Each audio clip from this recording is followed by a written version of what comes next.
नवरात्रि चल रही है। नवरात्रे में अब आप देखेंगे नवरात्रे में कोई पाँव में चप्पल नहीं पहनेगा। बोलो बोलो, सही है कि गलत है? कई लोग 9 दिन तक नियम लेंगे, हम पाँव में चप्पल नहीं पहनेंगे। कोई लोग नियम लेंगे कि हम 9 दिन तक भोजन नहीं करेंगे, हम अन्न का त्याग करते हैं।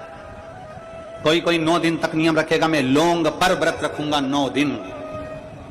कोई व्रत रखेगा, मैं 9 दिन तक केवल 1 गिलास दूध पर व्रत करूंगा।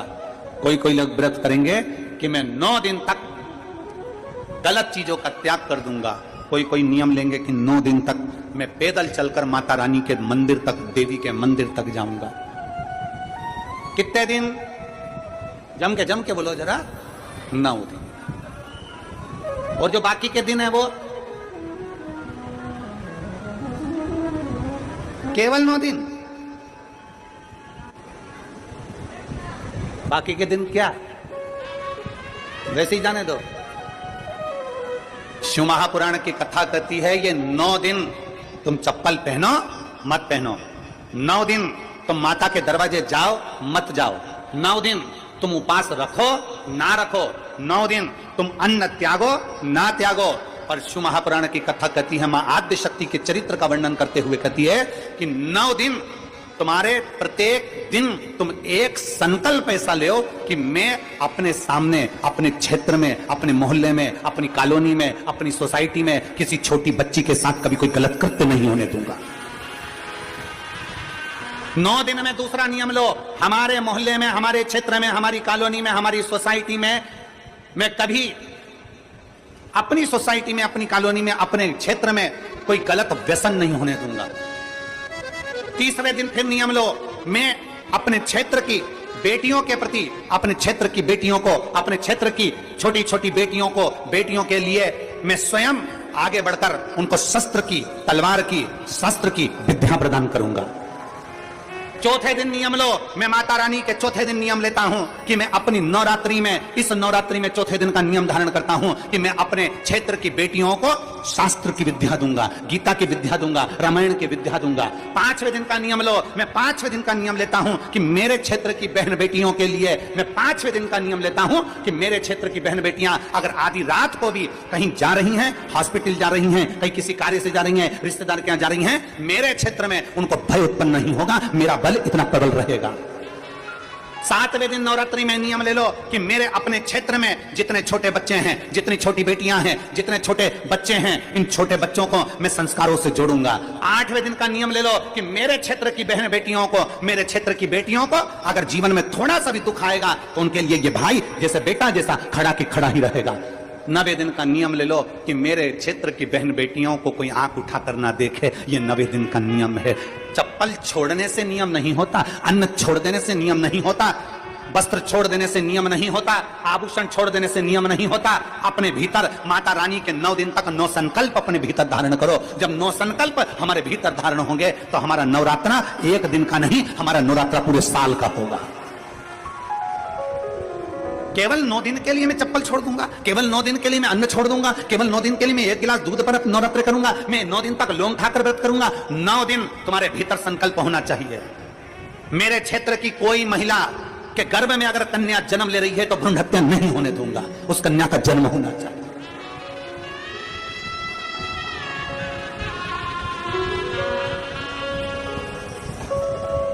अपने 9 नियम बनाइए, अपने 9 नियम बनाइए। केवल रोटी नहीं खाऊंगा, 9 दिन रोटी नहीं खाऊंगा, पर दुनिया के प्राण खाऊंगा। 9 दिन में 1 गिलास दूध लेकर व्रत करूंगा, और जैसे ही दशहरा आएगा दूसरे दिन हो जाए। अरे त्याग, दूध का नियम ले रहा है कि 1 गिलास दूध पे 9 दिन निकालूंगा। व्रत ले कि ये 9 दिन तो दूध पर, और 10वें दिन से जो मैं गलत चीज पीता था, मदिरा का पान करता था, उसको त्यागता हूं। तो देवी जी प्रसन्न होगी, तो दुर्गा प्रसन्न होगी, तो जगत जननी प्रसन्न होगी। केवल 9 दिन, केवल 9 दिन। ना, खूब भगवान का भजन करो। गरबा करना आता है आप लोगों को? अरे बोलो तो जम के आते। गरबे में बस ऐसे ऐसे हाथ हिलाते रहो तो गरबा हो जाता है। गरबे में ये दो हाथों का मिलना जरूरी होता है। बोलो सही है कि गलत है? क्यों? माँ जगदम्बा दुर्गा भवानी के दरबार में ये दो हाथों से ताली बजाते हुए गरबा होता है। क्यों? किस लिए? क्योंकि माँ जगत जननी चाहती है कि तू अपने परिवार में जिसके साथ में रहती है, तेरा पति पत्नी, ये दो हाथ, एक पति है एक पत्नी है, प्रयास करो ये दोनों मिलकर चलें और अपनी जिंदगी सार्थक बनाते चलें, अपनी जिंदगी सार्थक। रमो रमो कर सार्थक का जीवन।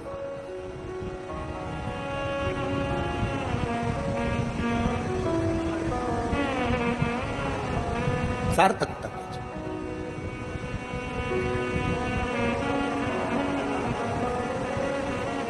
और जब आपका विश्वास, जब आपका भरोसा, जब आपकी दृढ़ता पूर्ण तरह से परमात्मा के प्रति समर्पित हो जाएगी तो परमात्मा आपकी ओर आकर्षित होगा। परंतु एक बात और ध्यान दीजिएगा, जैसे 23 घंटा पूरे परिवार को दे रहे हो ना, तो परिवार के सिवाय आप भगवान का नाम भी नहीं ले रहे हो। क्योंकि जब आप काम में लगे रहते हो ना, किसी पारिवारिक सोफे पे बैठकर, जब शादी ब्याहों में कोई फंक्शन में जब तुम बात करने बैठते हो ना, गप्पे लगाने, तो फिर तुम्हें भगवान थोड़ा ना याद आता। तुम तो परिवार में ऐसे भूल जाते हो कि बस अब तो अपनी और पाँव पसारे और लंबा पाँव करा और इधर सोफे पर हाथ रखा और इधर दो चार काका ने, बुआ ने, फूफा ने सब बैठ गए और जो बात चालू हुई, फिर तुमने भगवान को कौन गिन रहा? फिर कौन भगवान का भजन कर रहा?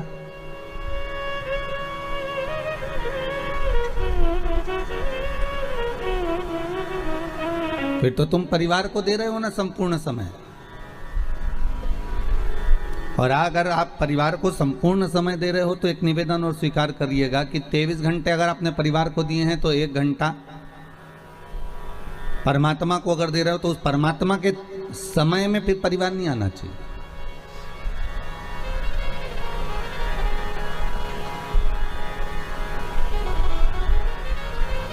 सौ वर्ष की आयु में 50 साल तो तुम्हारे सोने में निकल जाते हैं। अरे बोलो सही है कि गलत है?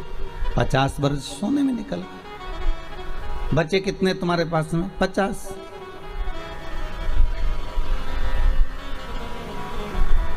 और उसमें भी 25 साल तो तुम्हें ये सोचने में निकल जाते हैं कि फिर कमाना कैसे है, आगे कैसे बढ़ना है, नौकरी व्यापार कैसे करना है, विद्या अध्ययन कैसे करना है, विद्या अध्ययन कैसे करना है, कैसे अपन को आगे बढ़ना है। कितने साल निकल गए? अब कितने बच्चे तुम्हारे पास में? मात्र 25। और 25 वर्ष में भी तुमको ये व्यवस्था करने में लग जाते हो कि बहन के घर जाना है, बच्चों का ब्याह करना है, शादी करना है, थोड़ा सा पैसा कमा कर एकत्रित करना है। मालूम पड़े वो 25 साल में से 10-12 साल तो तुम्हारे इसी में निकल गए। बचे कुछ थे थोड़े बहुत 5-10 साल बचे और वो ऐसी ही जिंदगी में निकाल दिए। भगवत नाम तो हुआ ही कहाँ।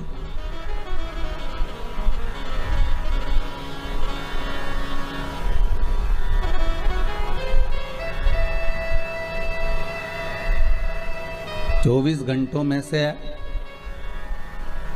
कुछ समय हमने सोने में निकाल दिया, कुछ समय हमने भोग और विलास में निकाल दिया, कुछ समय हमने कमाने में निकाल दिया। समय हाथ से जाता रहा।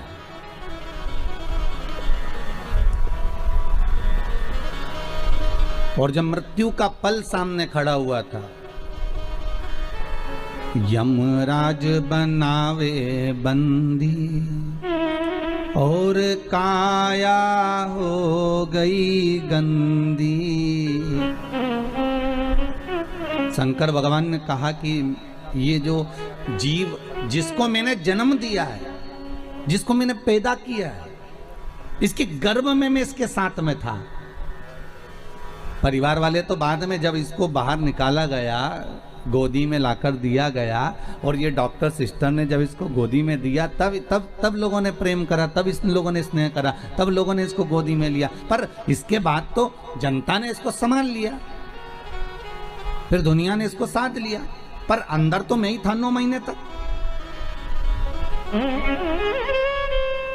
और आग लगाने तक भी परिवार वाले संभाल लेंगे, माना मुझे, पर आग लगाने के बाद कोई नहीं संभालेगा। आग लगाने के बाद तो एक ही संभालेगा, कौन? कालों का काल। जम के तो बोलो, कालों का काल महाकाल, बस वही संभालेगा। फिर वो कहता है कि गले में लगाऊंगा। जब दुनिया चली जाएगी ना, धधकती हुई अग्नि में, धधकती हुई अग्नि में, तुमने एक बार भी अगर शंकर का अनुमोदन करा है, शिव महापुराण का स्मरण करा है, शंकर की कथा का रसास्वादन ग्रहण करा है, शंकर की कथा को सुना है, तुमने अगर शिव का अनुमोदन करा है, तुमने शंकर की भक्ति को धारण करा है, तुमने शंकर के नाम स्मरण को धारण करा है, तो उस शिव का स्मरण कब होगा? जब लोग आग लगाकर चले जाएंगे, तब शंकर तुम्हारे से लिपटने के लिए आएगा, तुम्हारी उस भस्म को, तुम्हारे उस भस्म को अपने शरीर पर धारण करेगा कि ये मेरा है, ये मेरा।